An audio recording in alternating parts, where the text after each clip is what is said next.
అధ్యక్ష, భద్రాచలం ఉమ్మడి ఆంధ్ర రాష్ట్రంలో ఉన్నప్పుడు 4 మండలాలు ఇప్పుడు బైఫర్కేషన్ తర్వాత కోనవరం, సింతూరు, విఆర్పురం, పాసల్లి, భద్రాచలం కూడా ఆంధ్రాకి వెళ్ళింది sir.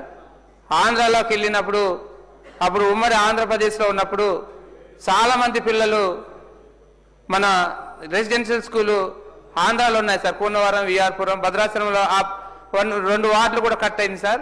Saint yawns Navodaya schools కూడా ఎటపాక మండలం ఎటపాకలో గ్రామంలో ఉన్నాయి సార్. అక్కడ పిల్లలు చదువుకున్నారు సార్ 2014 వరకు. వాళ్ళకి నాన్ లోకల్ ప్రాబ్లం ఉంది సార్. వాళ్ళకి ఈ రోజు కూడా మనం చాలా నోటిఫికేషన్స్ ఇస్తున్నాం సార్. ఏ ఉద్యోగం ఇటు ఆంధ్రాలో నాన్ లోకల్ కింద వస్తున్నారు సార్, తెలంగాణ నాన్ లోకల్ కింద ఇస్తున్నారు సార్. వాళ్ళందరినీ పిల్లలు స్థానికంగా తల్లిదండ్రులందరూ కూడా తెలంగాణలో ఉన్నారు సార్.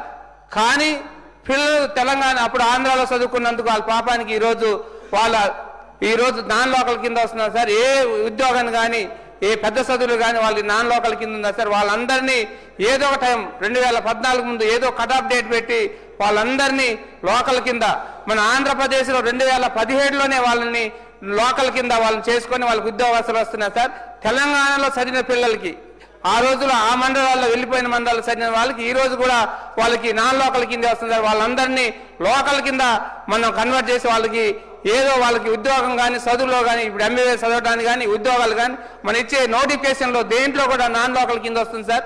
అలా అని వాళ్ళు నాన్ లోకల్ అక్కడ ఆంధ్రప్రదేశ్లో కూడా ఏపీలో కూడా అప్లై చేస్తే అక్కడ కూడా నాన్ లోకల్ కింద వస్తుంది సార్. ఇది పరిశీలించి వాళ్ళకి న్యాయం చేయగలరని ప్రభుత్వాన్ని కోరుతున్నాను. Thank you sir.